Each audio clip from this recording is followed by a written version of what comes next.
I'm Mildred Bailey, stood in kitchen, savoring the rare luxury of a Tuesday off from Augusta General Hospital when the doorbell rang with an urgency that made her heart skip. The rain came down in sheets that October afternoon, turning the streets of Augusta, Maine into rivers of fallen leaves and cold water. Through the frosted glass of her front door, she could make out a cluster of shapes, too many to be a package delivery, too small to be adults. Before we jump back in, tell us where you're tuning in from, and if this story touches you, make sure you're subscribed, because tomorrow I've saved something extra special for you. The rain came down in sheets that October afternoon, turning the streets of Augusta, Maine into rivers of fallen leaves and cold water. When she opened the door, the breath caught in her throat. Janet? Her sister stood on the porch, rain-soaked and wild-eyed, surrounded by 4 bedraggled children. Ryan, the oldest at 8, stood with his arms crossed, his sneakers soaked through. 6-year-old Claire clutched a damp stuffed bunny to her chest, her blonde hair plastered to her forehead. Esther, barely 4, wore shoes with untied laces and a jacket 2 sizes too small. And in Janet's arms, 2-year-old Noah whimpered, his diaper sagging visibly beneath his thin pants. "Mildred, thank God you're home," Janet said, her voice brittle with false cheer. "I need you to watch them, just for an hour, maybe 2. I have this thing I need to handle, and I can't—" She shoved a worn diaper bag into Mildred's hands before she could respond. "You're a lifesaver. I'll be back before you know it." "Janet, wait!" Mildred started, but her sister was already backing down the porch steps. "What thing? Where are you going? Have they eaten?" "They're fine," Janet called over her shoulder, practically running to her car. "Just an hour, Mildred, I promise." The engine roared to life, and Mildred stood frozen in her doorway, watching her sister's taillights disappear into the rain. Behind her, she heard Noah's soft crying and Ryan's quiet voice. "She's not coming back." Mildred turned to face 4 pairs of eyes, some accusing, some confused, all desperately sad. "Come inside," she said gently, ushering them into her living room. "Let's get you dry." The children stood in a huddle on her carpet, dripping and shivering. Mildred's nursing instincts kicked in immediately. She grabbed towels from the bathroom, her mind racing through assessments. When was their last meal? When had Noah's diaper been changed? Why was Esther's jacket so inadequate for October weather? "Are you hungry?" she asked, crouching to their level. 4 heads nodded in unison. Her refrigerator wasn't stocked for children. She lived alone, her meals simple and planned for one. But she found bread, peanut butter, and some strawberry jam. She made sandwiches while the children peeled off their wet outer layers, and she couldn't help but notice the condition of their clothes, stained, ill-fitting, worn thin.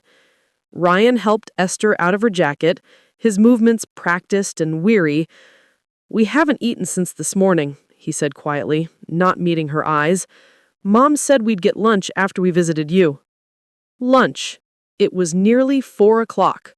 Mildred's phone sat on the counter, and she grabbed it with trembling fingers, dialing Janet's number while the children devoured their sandwiches. It rang 4 times before going to voicemail.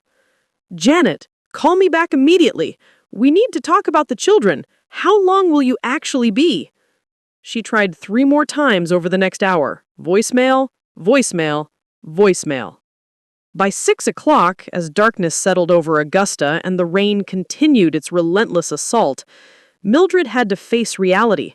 She bathed Noah, finding rashes and dirt that spoke of days of neglect.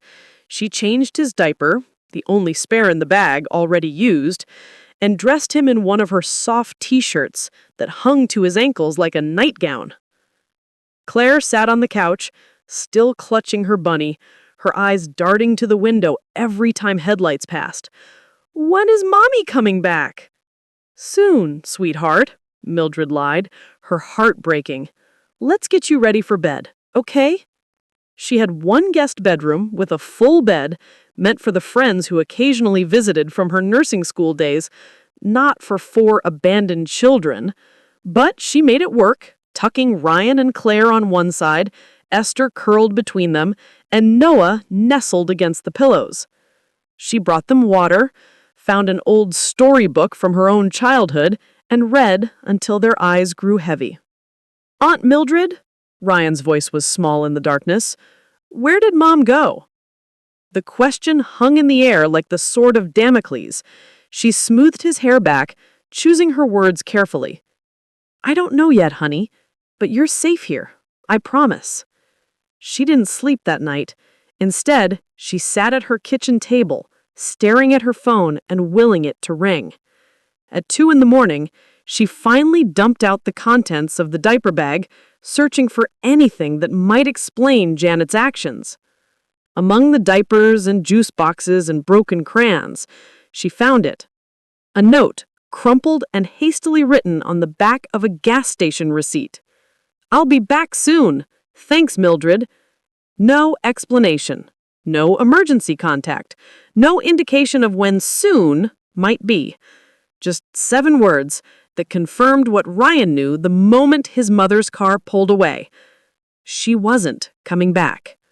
Mildred pressed her palms against her eyes, feeling the weight of responsibility settling on her shoulders like a physical thing. She was 45 years old, single, with a career and a life planned around her independence. She'd never wanted children of her own, had made peace with that path years ago. And now, sleeping in her guest room, were 4 children who needed everything she'd never planned to give. The rain drummed against the windows, and Mildred made herself a cup of coffee she didn't want. Tomorrow, she would call Janet again. She would get answers. She would figure this out. But somewhere in her heart, in the part of her that had held Noah's small body against her chest while he cried himself to sleep, in the part that had seen resignment in Ryan's 8-year-old eyes, in the part that had felt Claire's desperate grip on that stuffed bunny, she already knew. Janet was gone. And Mildred's life had just changed forever. Days became weeks, and Mildred's desperate calls to Janet went unanswered. The number was eventually disconnected. Letters sent to Janet's last known address came back stamped "Return to sender." It was as if her sister had vanished into thin air, leaving behind 4 children and a sister who'd never asked for this responsibility. But Mildred wouldn't let them disappear into the foster system. The decision came on a morning 2 weeks after Janet's abandonment. Mildred sat across from a tired-looking social worker named Patricia Chen, who'd come to assess the situation after the school had flagged Ryan and Claire's unusual enrollment circumstances. "Miss Bailey, these children need stability," she said gently, her eyes kind but firm. "If you're not prepared to take them on long-term, we should place them now before they become more attached." Mildred looked at the woman's clipboard, at the forms that would split 4 siblings across different foster homes, Ryan old enough to be difficult to place, Noah young enough to be adopted quickly, the girls somewhere in between. "I'll keep them," she heard herself say, "however long it takes." The relief on Patricia's face told Mildred everything she needed to know about what the alternative would have been. The reality of that decision hit like a freight train. Mildred's carefully managed finances, built on a nurse's salary and modest living, evaporated almost overnight. 4 children needed everything: food, clothes, school supplies, winter coats, shoes that fit. Her modest savings account, earmarked for early retirement and the European trip she'd always dreamed of, drained with terrifying speed. She picked up night shifts at Augusta General, working 3 12-hour stretches from 7 p.m. to 7 a.m., sleeping in scattered chunks during the day. Her friend Betty Coleman became a godsend, bringing casseroles twice a week and babysitting when Mildred's shifts overlapped with the children's school hours.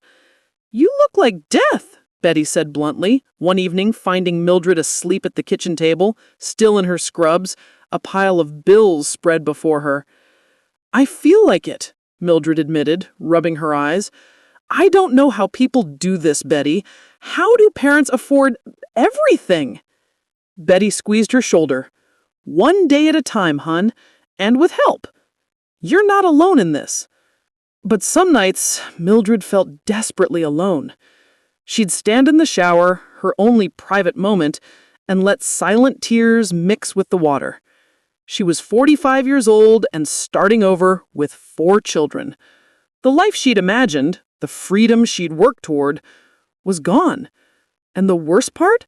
She couldn't even resent Janet properly, because anger felt like a luxury she couldn't afford when Ryan needed help with math homework and Noah needed another diaper change. The children, meanwhile, slowly settled into the rhythms of Mildred's household. Ryan took his role as oldest seriously, helping set the table, reading to Esther before bed, keeping Claire company during. Claire struggled the most. At 6, she was old enough to remember Janet clearly, but young enough to maintain magical thinking about her return. She drew pictures obsessively, crude crayon drawings of their family reunited, always with Janet at the center. Mildred found them everywhere, tucked into books, slipped under her pillow, taped to the refrigerator. "Can we send this one to Mommy?" Claire would ask, holding up her latest creation. "We can save it for her," Mildred would reply, her heart breaking. What else could she say? That Mommy was gone and wasn't coming back? That Mommy had chosen to leave? 6 was too young for that truth. Esther, at 4, adapted with the resilience of early childhood. Her memories of Janet were already fading, replaced by Mildred's steady presence. She had tantrums, spectacular, exhausting ones, but they decreased as the months passed and she realized that Mildred wouldn't disappear like her mother had. Noah, barely 2 when Janet left, bonded to Mildred completely. He cried when she left for work, reached for her first when he woke, and started calling her Mama around month 6. Each time he did it, Mildred's heart twisted with a complex mix of love and guilt. "Mildred," Ryan corrected gently one evening. "Mama!" Noah insisted, his little face stubborn. Mildred met Ryan's eyes across the table and saw the permission there. "It's okay," the 8-year-old said quietly. "He doesn't remember her anyway. You're the only mom he knows." The first parent-teacher conference nearly broke her. Mildred sat across from Mrs. Henderson, Ryan's 3rd-grade teacher, explaining the situation for what felt like the 100th time. "So you're the aunt, but you're acting as guardian," Mrs. Henderson clarified, her pen poised over paperwork. "Yes, their mother left them with me. I'm all they have." Mrs. Henderson's expression softened. "Ryan is a good student. Bright, helpful, but I sense some anger he's holding inside. Has he talked about his feelings regarding his mother's absence?" "He doesn't want to talk about her at all," Mildred admitted. "If I mention her name, he leaves the room." Understandable. But concerning. Children need to process their grief. Mrs. Henderson slid a paper across the desk. "There's a counseling group at the school, free for families in difficult circumstances. I think it might help." Telling and preparing this story took us a lot of time, so if you are enjoying it, subscribe to our channel. It means a lot to us. Now, back to the story. One more thing to manage, Mildred thought exhaustedly. One more appointment to juggle around work shifts. But she took the paper because Ryan's hard eyes and clenched jaw worried her more than she admitted. The financial strain reached crisis levels around month 9. Mildred sat at her kitchen table at 2 a.m., calculator in hand, bills spread before her like accusations. Even with the night shift differential and the modest assistance from social services, the numbers didn't work. Her credit cards were approaching their limits. The water heater was making ominous sounds. Claire needed glasses. Esther needed new shoes. Noah was growing out of everything. She thought about her parents' house, sitting empty across town. They'd passed away 2 years before Janet's abandonment, leaving the Elm Street property to both daughters jointly. Janet had shown no interest in the house, couldn't be bothered to attend the funeral, much less help manage the estate. The property was worth perhaps $300,000, a fortune that could change everything. But Mildred couldn't bring herself to contact Janet about it. First, because she had no way to reach her. Second, because doing so might remind Janet she had children she had abandoned. And third, most painfully, because Mildred feared that money might be the only thing that would bring Janet back. So she kept quiet, kept working, kept sacrificing. Betty found her crying at the kitchen table one night, surrounded by past due notices. I can't do this, Betty. I'm failing them. I can't afford music lessons or sports or any of the things children should have. I'm just barely keeping us afloat, and I'm so tired I can't see straight. Betty sat beside her, solid and warm.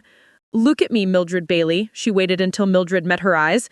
Those children have clean clothes, full bellies, and someone who comes home to them every single day. You know what they didn't have before? That. You're not failing. You're exhausted. And that's different. I gave up everything, Mildred said, the words spilling out. My retirement, my dreams, my whole life plan. And I love them. I do. But sometimes I look at them and think about who I could have been if... She stopped, horrified at her own words. If your sister hadn't dumped them on your doorstep, Betty finished gently. That's human, Mildred. That's not monstrous. You're allowed to grieve the life you lost. The year anniversary of Janet's abandonment passed with no acknowledgement. Mildred bought a small cake, just because, and watched the children blow out candles for wishes they didn't voice. Ryan's wish was probably for Janet to stay away. Claire's was likely for her to return. Esther wished for a new ballet costume. Noah wished for another slice of cake. And Mildred? She wished for the strength to keep going, because she couldn't imagine her life without these four anymore, even as she mourned the life she had had before them. The children were hers now, in every way that mattered, even if the law didn't recognize it yet, even if she could barely afford them, even if she had no idea how she would survive another year like this one. They were hers, and she was theirs, and somehow that would have to be enough. Time moved differently once Mildred accepted her new reality. The second year blurred into the third, then the fourth, each one marked not by calendar dates, but by milestones she'd never expected to witness. Ryan's voice cracked during his 8th grade science presentation, and Mildred bit back a smile from the audience, this young man who'd once been a frightened 8-year-old on her doorstep.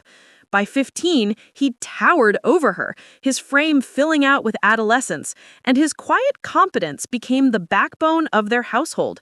He'd inherited her organizational skills, or perhaps developed them out of necessity, and could manage dinner, homework patrol for his siblings, and his own advanced coursework with an efficiency that made her chest ache with pride. The science fair was in March, during Ryan's sophomore year.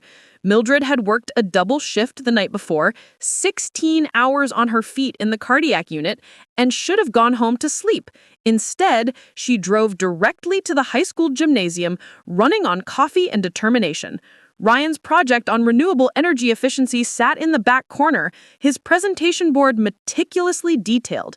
When he saw her, his face, so often carefully neutral, split into a genuine smile. "You came," he said, and the relief in his voice told her how much he had doubted. "Always," she replied, pulling him into a hug he no longer pulled away from. "Tell me everything." She listened to him explain solar panel angles and energy conversion rates, understanding perhaps a third of it, but absorbing every word like scripture. When he won second place, she screamed louder than any parent there, her exhaustion forgotten in the blaze of his accomplishment. "Mom would be proud," she said in the car, then froze. She'd meant Janet, but the words had come out wrong. He shook his head. "You're the one who should be proud. You were here. She never was." He'd stopped calling Janet Mom entirely by then, referring to her only as she or her on the rare occasions he mentioned her at all. The hardness in his eyes when he spoke of his biological mother worried Mildred, but the therapist they finally had time to see, thanks to the hospital's employee assistance program, assured her it was normal, healthy even, for Ryan to protect himself from that rejection. Claire bloomed into music like a flower finding sunlight. Her elementary school music teacher, Mrs. Peterson, called Mildred in for a conference during Claire's 4th grade year. "Your daughter has a gift," Mrs. Peterson said, and Mildred no longer corrected people who assumed she was their mother. "Her voice is remarkable for her age. Have you considered private lessons?"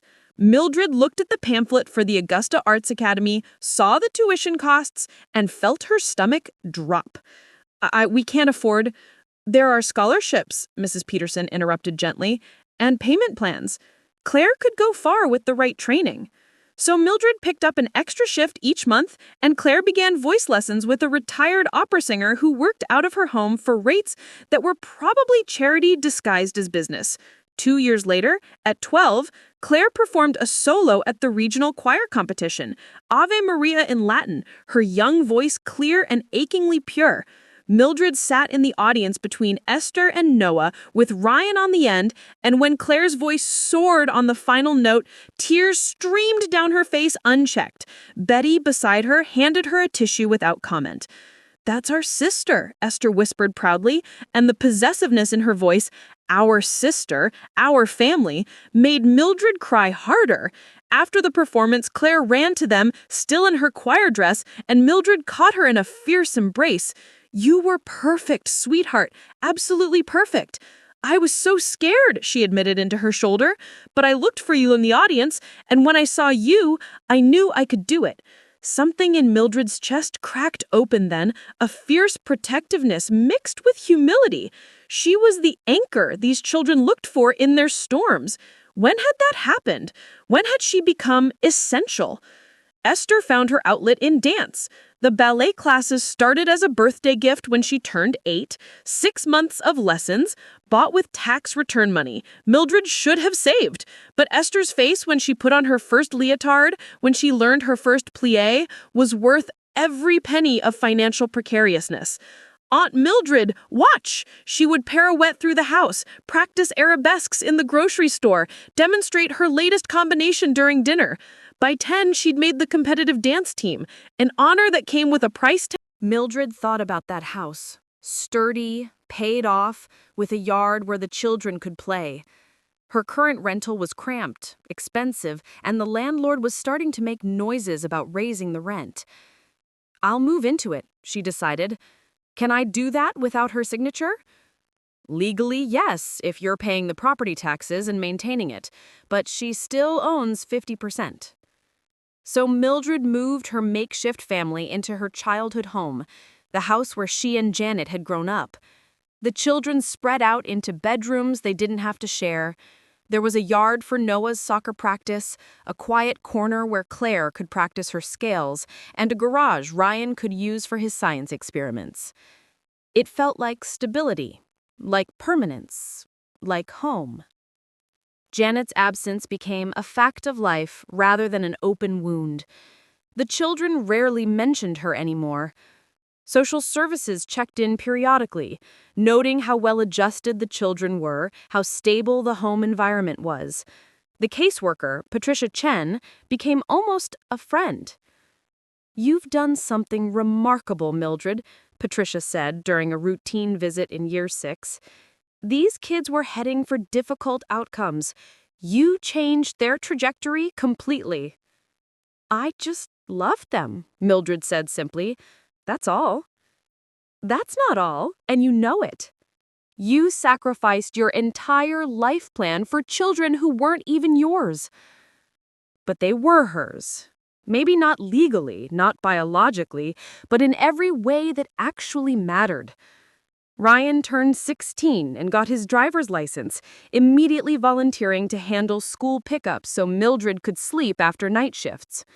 Claire won a regional vocal competition and received a scholarship to summer music camp. Esther was invited to join a prestigious dance company that would require traveling to Portland twice a week. Noah made the all-star soccer team. They were thriving. Despite everything, they were thriving. And Mildred? She was exhausted. She'd gained weight from stress eating, her hair had gone completely gray, and she'd aged a decade in the span of 8 years. Her retirement savings were gone. Her dream of traveling through Europe was a distant fantasy. She wore scrubs from discount stores and drove a car with 200,000 miles. But on Ryan's 16th birthday, when he wrapped her in a hug and said, "Thank you for being there when it mattered," she knew she'd made the right choice. On the evening of their 8th year together, Mildred stood at the kitchen window washing dishes while the children did homework at the table behind her. The house was warm with the smell of the pot roast Betty had dropped off. Claire hummed her latest piece while working on algebra.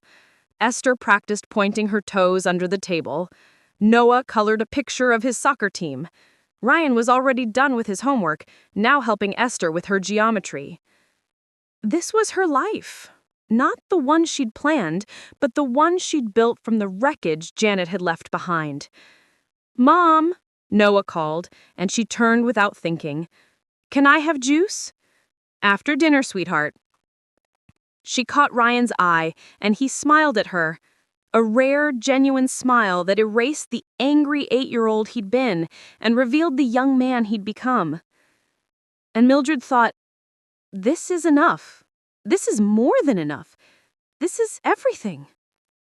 She had no idea that Janet's return was just months away, or that everything she'd built was about to be tested in ways she couldn't imagine. For now, in this golden evening light, her family was safe, whole, and hers. That would have to be enough for whatever came next. The knock came on a Tuesday afternoon in April, 10 years and 6 months after Janet had disappeared into the rain. Mildred was in the kitchen preparing dinner, chicken and vegetables, Claire's favorite, when she heard it. 3 sharp reps, businesslike and formal. Nothing like the timid knock of a neighbor or the enthusiastic pounding of one of Noah's soccer friends. She wiped her hands on a dish towel and walked to the door, expecting a package delivery or perhaps someone looking for directions. Instead, she found her sister on the porch. For a moment, Mildred couldn't process what she was seeing. Janet looked different. Certainly, with lines around her mouth and eyes that hadn't been there before. But more than that, she looked expensive. Designer sunglasses pushed up on her head, a tailored blazer, heels that probably cost more than Mildred's monthly grocery budget. She looked like she'd stepped out of a magazine, polished and put together in a way she never had been before. "Hello, Mildred," she said, her voice flat and businesslike. "Janet?" Mildred's voice cracked on the name. "What are you... How did you... May we come in?" "We?" Only then did Mildred notice the man standing slightly behind Janet. He was perhaps 50, with salt and pepper hair, an expensive suit, and a leather briefcase that screamed attorney. His smile was professional and cold, the kind of smile that appeared in courtrooms and boardrooms, never at family dinners. "This is Stephen Hart, my lawyer. We need to discuss the children." The world tilted. "The children?" "Yes, the children you've been keeping from me for 10 years. The words hit like a physical blow. Mildred gripped the doorframe, her nurse's training the only thing keeping her upright and calm. "You abandoned them. You left them on my doorstep in the rain and disappeared for over a decade. You didn't call, didn't write, didn't send a single birthday card or Christmas present. And now you want them back?" "I left them temporarily in your care," and the rehearsed quality of her words confirmed this was scripted. "A family emergency required me to leave the state quickly. I assumed you'd understand it was temporary. But when I tried to get them back, you refused. You changed your phone number, moved houses without telling me? That's a lie. That's an absolute lie, and you know it." "Do I?" Janet's eyebrows rose, "because from where I'm standing, you've been living in our parents' house, my house that I'm entitled to half of, raising my children without any legal authority to do so. That sounds like unlawful retention. Doesn't it sound that way to you, Stephen?" "It does, indeed. The law is very clear about parental rights. Biology creates a presumption of custody that's very difficult to overcome." Mildred's mind raced. This wasn't about the children. This had never been about the children. Janet's eyes kept flicking past her to the house, to the 3-bedroom colonial with its updated kitchen and hardwood floors, to the $300,000 property she owned half of. This is about the house, Mildred said flatly. You want your share of the inheritance. Something flickered across Janet's face. Not shame, but irritation at being figured out so quickly. This is about my children and my rights as their mother. You're not their mother, Mildred said, and her voice was steel. I'm their mother. I've been their mother for 10 years. I'm the one who sat up with them when they were sick, who went to every parent-teacher conference, who worked double shifts to afford school supplies and dance lessons and soccer cleats. Where were you, Janet? Where the hell were you? Miss Bailey, Hart interrupted, his voice sharp. You're not making this easier for yourself. The fact remains that you have no legal guardianship. Miss Cross has parental rights that supersede any emotional bonds you may have formed. We're prepared to be reasonable, but we will go to court if necessary. Get off my porch, Mildred said, both of you. The custody hearing is scheduled for 6 weeks from now, Hart continued, as if she hadn't spoken. He placed the envelope on the porch railing. You'll find all the details inside. I suggest you obtain legal counsel. Janet's smile was sharp as broken glass. I'll see you in court, sister, and then I'll see my children. It's time they came home. This is their home, Mildred said, but Janet and her lawyer were already walking back to the sleek black car parked at the curb. Expensive. Everything about Janet was expensive now. Where had that money come from? What had she been doing for 10 years while her children grew up without her? The car pulled away, and Mildred stood on her porch staring at the envelope like it was a snake.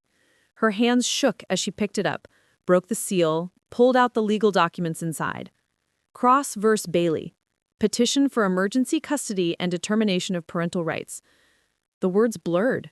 She sank down onto the porch steps, the papers trembling in her grip. Mom? She looked up. All 4 children stood in the doorway, Ryan with his arms around Noah's shoulders, Claire clutching her stomach like she might be sick, Esther with tears already streaming down her face. Mom, what did she want? Noah asked, his 12-year-old voice small and scared. Who was that lady? That was your birth mother, Mildred said, because there was no point in lying. She wants you to come live with her. No, Esther said immediately. No way. I'm not going anywhere. She can't make us, right? Claire's voice was desperate. You're our mom. She can't just take us. Mildred looked at Ryan and saw in his face the same understanding she felt. He knew exactly what Janet could do. He understood that biology mattered in ways that love didn't, at least not legally. We're going to fight this, Mildred said, her voice stronger than she felt. I'm going to get a lawyer and we're going to fight this in court. But I need you all to understand something. She stood, walked to them, gathered them close. Whatever happens, whatever Janet says, or whatever any judge rules, you are my children, mine. I chose you, I raised you, and I love you more than anything in this world. No court can change that. But they can take us away, Ryan said quietly. Can't they? Mildred wanted to lie. She wanted to promise them everything would be fine, that Janet couldn't possibly win, that their family was safe. But she'd never lied to them before, and she wouldn't start now. They can try, she said instead. But I'm not going to let you go without a fight. Do you understand me? I will fight for you with everything I have. Noah buried his face in her side, his thin shoulders shaking. You're my mom. I don't even know her. I know, baby. I know. Claire was crying now too, silent tears that broke Mildred's heart. Why now? Why does she want us now when she didn't want us before? That was the question, wasn't it? And Mildred knew the answer with cold certainty. She looked around the house that Janet had never visited, never helped maintain, never paid a single property tax bill on. The house worth $300,000 that Janet legally owned half of. Come inside, Mildred said. We need to talk about this as a family. They gathered in the living room, the space where 10 years ago Janet had left them dripping and confused. Ryan sat closest to Mildred, his adult body tense and protective. Claire curled up in the armchair with her knees pulled to her chest. Esther paced like a caged animal, her dancer's energy needing an outlet. Noah pressed against Mildred's side, his hand gripping her shirt. I need to tell you something, Mildred began. This house, the one that we've been living in for the past 5 years, belonged to my parents, your grandparents. When they died, they left it to me and Janet equally. But she never came here, Ryan said. She didn't even come to their funeral. No, she didn't. But legally, she owns half of this house. It's worth a lot of money, and I think... Mildred chose her words carefully. I think that's why she's here now, not because she wants you, but because she wants her share of the house. So this is about money? Esther stopped pacing, her face twisted with disgust. She abandoned us for 10 years, and now she's back because she wants money? I think so, yes. That's sick, Ryan said flatly. That's absolutely sick. Claire's voice was small. Does she even remember us, like who we are, what we like? I don't know, sweetheart. She didn't even look at us, Claire continued, her voice breaking. She didn't even look at us when she was standing there on the porch. She looked at the house. The observation was devastatingly accurate. Janet had barely glanced at her children. She'd looked through them, around them, at the property behind them. What happens if she wins? Noah asked. Do we have to live with her? That's what she's asking for, Mildred admitted. Full custody. But it's not going to be that simple. You're all old enough that a judge will listen to what you want, and we have evidence, proof that she abandoned you, proof that I've been raising you. What kind of evidence? Ryan leaned forward, his analytical mind already working. The note she left that first day, my phone records showing all my calls to her that went unanswered. Text messages over the years, and I'm going to need help. I need to find everyone who witnessed what happened, who can testify that she left you and never came back. Betty, Esther said immediately. Aunt Betty was there from the beginning. Yes, Betty will help, and I'm going to contact your father. The room went silent. Eric Larson was a taboo subject in their house, not because Mildred forbade it, but because the children themselves never brought him up. He'd been sporadic in their lives, sending birthday cards some years and not others, showing up for occasional visits that left the children more confused than comforted. Dad knows she abandoned us, Ryan said slowly. He called to check on us a few times, especially in the first couple of years. If he has any documentation, text messages from Janet, emails, anything, it could help. I want to testify, Ryan said suddenly, in court. I want to tell the judge exactly what happened. Ryan, I'm 18, Mom. I'm an adult. I can testify if I want to, and I want to tell them how she left us, how we didn't know if she was dead or alive, how you gave up everything to take care of us. I want them to know who our real mother is. Tears burned in Mildred's eyes. Okay, if that's what you want. I want to testify too, Claire said. Me too, Esther added. Me three, Noah said, though his voice trembled. Mildred looked at her children, her fierce, brave, loyal children, and felt something shift inside her. Janet had made a critical miscalculation. She'd assumed the children were pawns, interchangeable pieces in a legal game. She'd assumed they'd be too young to remember, too confused to understand, too intimidated to speak. She'd forgotten they were Ryan, Claire, Esther, and Noah. She'd forgotten they were people with voices and memories and opinions. She'd forgotten they were Mildred's. Then we fight, Mildred said. We fight together as a family, and we win. But what if we don't? Noah's voice was barely a whisper. What if the judge says we have to go with her?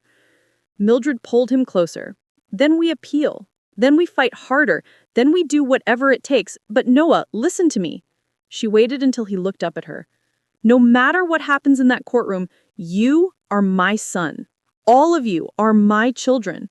A judge can sign papers, but they can't change what's true. Do you understand? I understand, but I'm still scared. Me too, baby. Me too. That night, after the children finally went to bed, though Mildred doubted any of them would sleep, she sat at the kitchen table with the custody petitions spread before her. She read every word, every legal clause, every accusation Janet had made. Respondent unlawfully retained petitioner's minor children, denying petitioner access and parental rights. Respondent has lived in jointly owned property without petitioner's consent or providing fair compensation. Petitioner seeks immediate custody and restoration of parental rights. It was all lies wrapped in legal language. Janet had never tried to contact them. She never asked for access. She never cared about parental rights until those rights came with a $150,000 property claim. Mildred's phone buzzed. A text from Betty. "Are you okay? Ryan just called me. I'm coming over." She almost said no. It was late. She was tired. She needed to process this alone, but then she heard the front door open and Betty's familiar footsteps in the hallway. "Don't you dare tell me to go home," Betty said, appearing in the kitchen with a bottle of wine and 2 glasses. That boy sounded scared, and when Ryan's scared, I know things are bad. Mildred's composure finally cracked. "She wants to take them, Betty, after 10 years of nothing. No calls, no cards, no visits. She wants to take them." Betty poured wine into both glasses and slid one across the table. "She wants the house, you mean?" "Yes. No, both." Mildred took a sip, the wine sharp on her tongue. "If she gets custody, she can force the sale of the house. She'd get her $150,000, and then what? Does she keep them or does she dump them the minute the check clears?" "She won't get them," Betty said firmly. "No judge is going to hand 4 children to a woman who abandoned them. You don't know that. She has parental rights. Biology matters more than love in the legal system." "Then we make sure love matters more in that courtroom." Betty reached across and gripped her hand. "We tell the truth. We show them what you've done, what you've sacrificed. We show them who those children are and who they've become because of you." "What if I don't win?" "Then we fight harder, but Mildred, listen to me," Betty's voice was intense. "I was there that first night. I saw those children hungry, dirty, confused. I saw you transform your entire life to take care of them. I've watched you work yourself to exhaustion, give up every dream you had, love them with everything in you. That woman," she jabbed a finger toward the door, "she's a stranger to them, and you're going to make sure that judge knows it." Mildred wanted to believe her. She wanted to believe that truth and love and a decade of sacrifice would be enough, but she'd been a nurse long enough to know that the system didn't always work the way it should. Good people lost, bad people won, and children paid the price. "I need to call a lawyer," she said, "first thing tomorrow." "I know someone," Betty said. The battle was just beginning. The morning after Janet's appearance, Mildred called in sick to work for the first time in 3 years. She needed today. Her children needed today. By 9 a.m., she was sitting across from Margaret Thompson in a cramped office that smelled of old books and strong coffee. The attorney was in her late 50s, with steel gray hair pulled back in a no-nonsense bun and eyes that missed nothing. "Tell me everything," Margaret said, pen poised over a legal pad. "Start from the day she left them." So Mildred told the story she'd been living for 10 years. The rainy afternoon, the 4 bedraggled children, Janet's rushed promise of 1 hour, the note in the diaper bag. She described the desperate phone calls, the returned letters, the years of silence. She explained the financial strain, the night shifts, the sacrifices. She talked about parent-teacher conferences attended alone, school plays and soccer games and choir concerts where she was the only parent in the stands. Margaret took notes in quick, efficient strokes. When Mildred finished, the attorney sat back and steepled her fingers. "This is both better and worse than I expected," she said. "Better because you have a clear pattern of abandonment and a decade of demonstrated commitment. Worse because you never formalized guardianship. Why not?" I kept thinking she might come back," Mildred admitted. "In the beginning, anyway. And then the kids were settling in, and I didn't want to disrupt things. Plus, honestly, I couldn't afford a lawyer." "That may hurt us. Stephen Hart will argue you had no legal authority to keep them. He'll say Janet tried to retrieve her children and you prevented it." "But that's not true."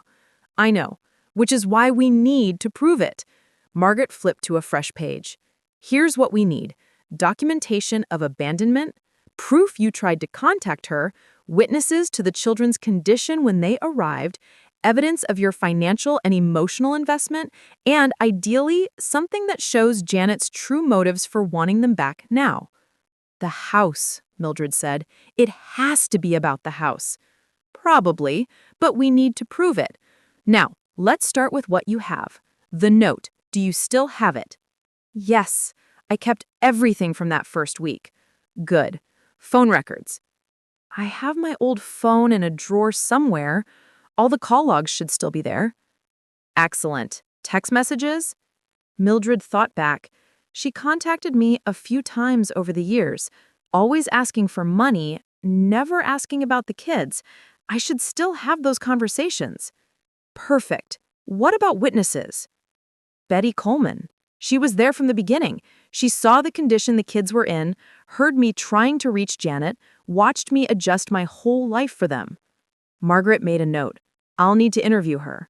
Anyone else? The school. Teachers, administrators, counselors. They all know I've been the only one showing up for 10 years. And Eric Larson, the children's father. Margaret's eyebrows rose. Is he involved?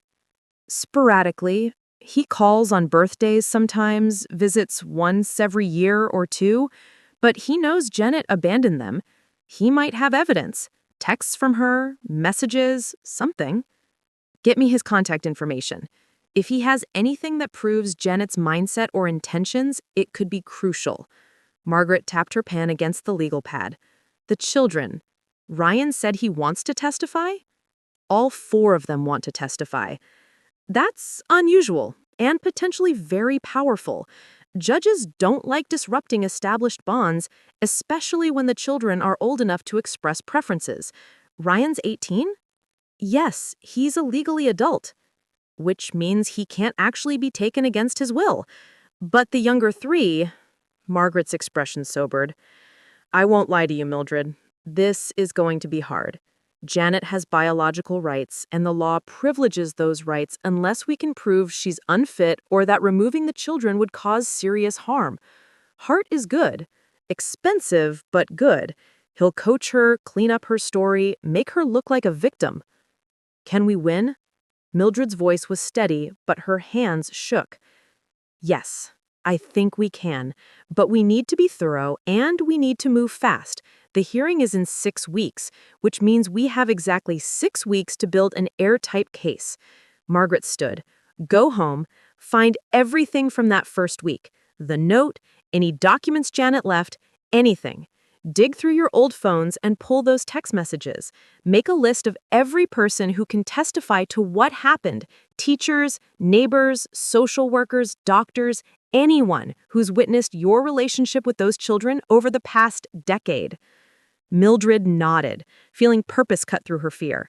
This was familiar territory, the methodical collection of information, the building of a case. She'd done it hundreds of times with patient charts. This was just more important than anything she'd ever charted before. That afternoon, she climbed into the attic with Ryan's help. They pulled down boxes she hadn't looked through in years, dust motes dancing in the thin light from the single bulb. What are we looking for? Ryan asked. Proof, Mildred said. Proof of what really happened.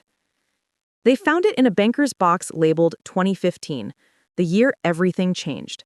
The crumpled note from the diaper bag, carefully preserved in a plastic folder, receipts from that first frantic shopping trip to buy the children proper clothes.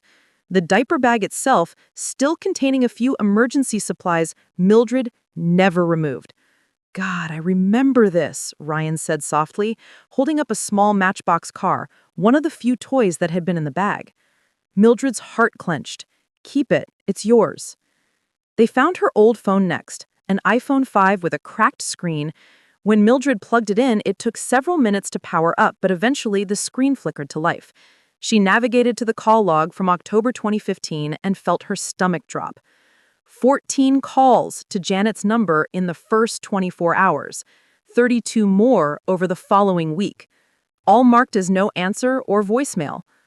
Screenshot these, Ryan said. Send them to yourself. Margaret needs to see this.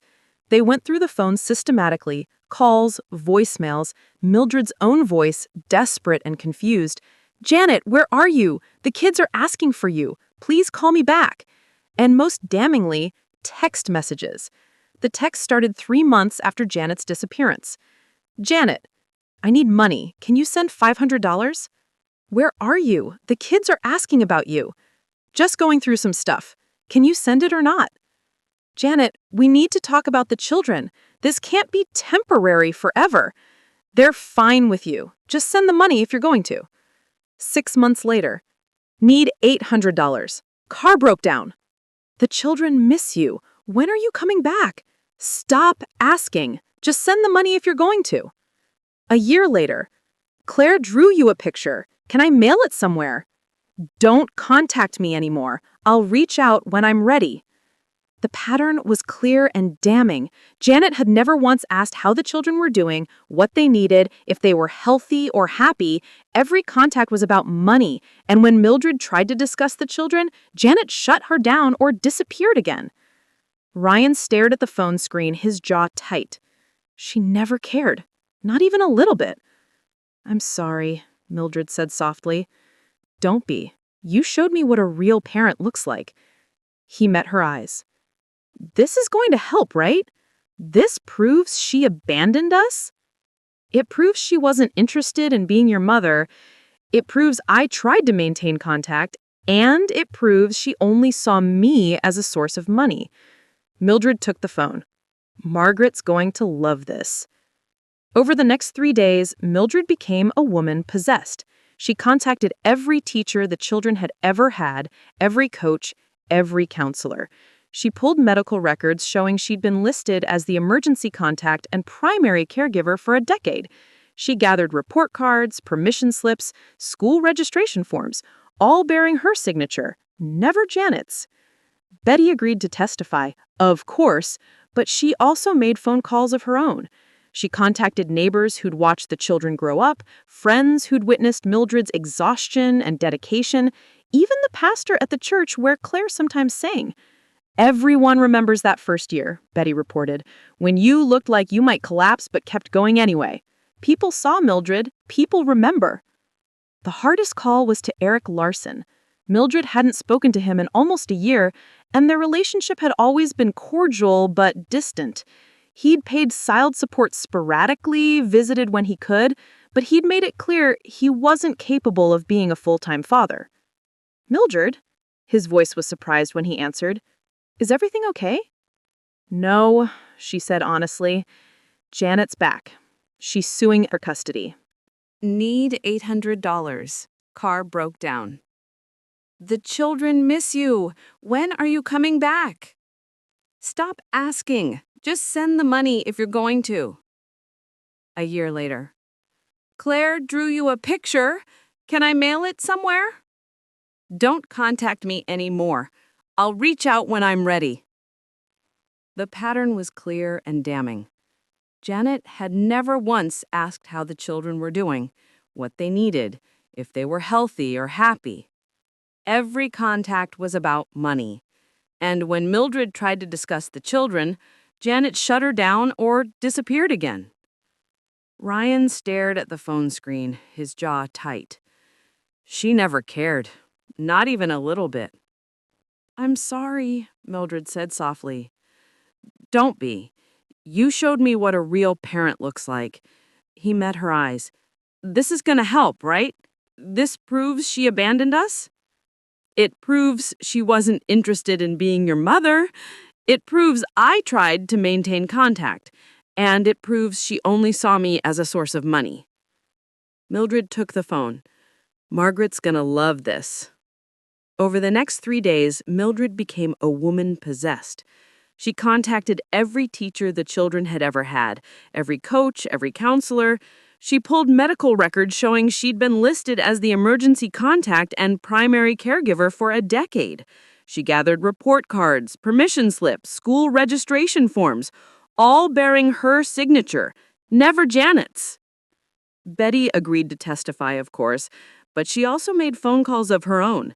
She contacted neighbors who'd watched the children grow up, friends who'd witnessed Mildred's exhaustion and dedication, even the pastor at the church where Claire sometimes sang.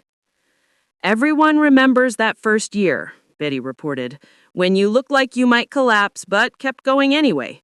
People saw Mildred. People remember." The hardest call was to Eric Larson. Mildred hadn't spoken to him in almost a year, and their relationship had always been cordial but distant. He'd paid child support sporadically, visited when he could, but he'd made it clear he wasn't capable of being a full-time father. "Mildred," his voice was surprised when he answered, "Is everything okay?" "No," I said honestly. Janet's back. She's suing for custody. The silence on the other end lasted so long she thought he'd hung up. Eric? I'm here. I can't believe it. After all this time, she shows up? His voice hardened. Let me guess. She wants something. The house. She wants her share of the inheritance, and she's using the kids to get it. Of course she is, Eric sighed. What do you need from me? Anything you have. Text messages, emails, any communication with her over the years that might show she wasn't interested in the children. I have better than that, Eric said quietly. I have a video. Mildred's breath caught. What kind of video? About 5 years ago, Janet reached out to me. She was drunk in some bar, and she sent me this video.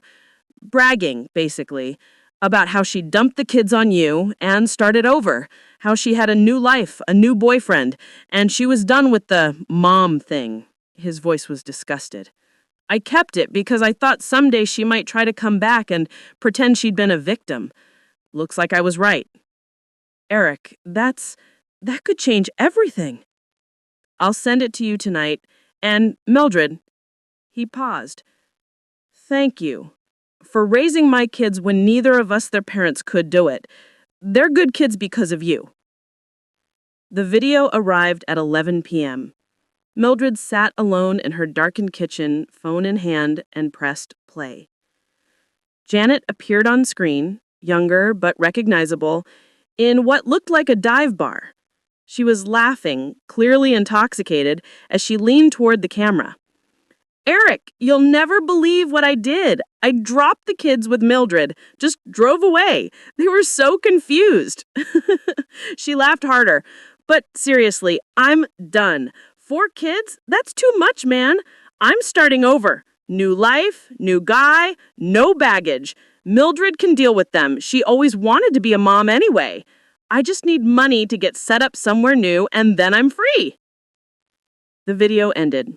Mildred sat in the darkness, tears streaming down her face, not from sadness, but from rage.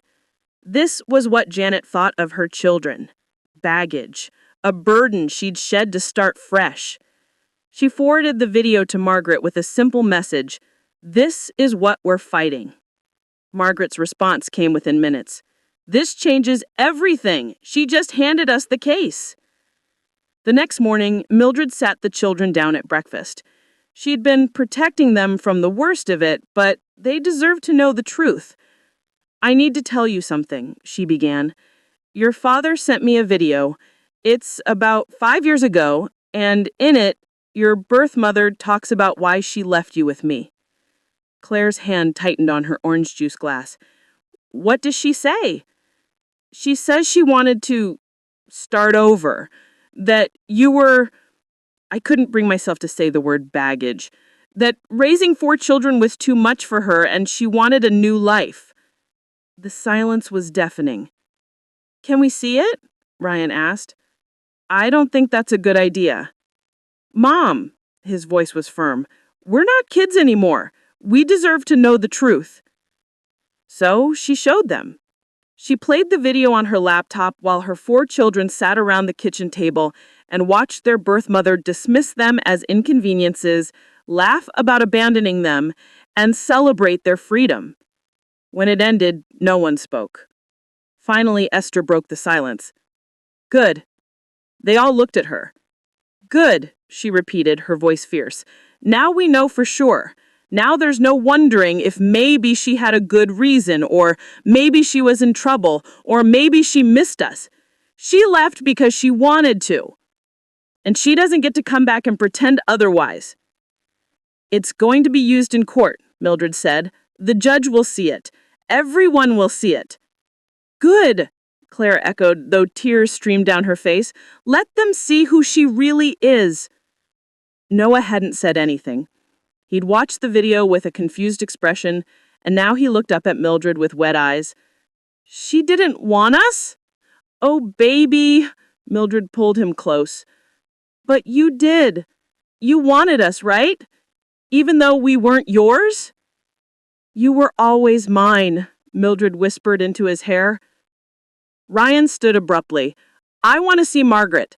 I want to make sure my testimony is ready because I'm going to stand up in that courtroom and tell them exactly what she did to us and exactly what you've done for us.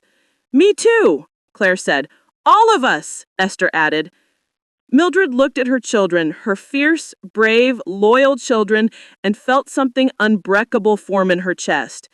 They were going into battle, but they weren't going alone. They had the truth. They had evidence. They had 10 years of love documented in school forms and medical records and 1,000 small moments no court document could capture. And they had each other. Margaret called that afternoon with an update. I've reviewed everything you've sent. The note, the phone records, the texts, Betty's statement, and especially that video. Mildred, I think we have a real shot at this. You think we can win?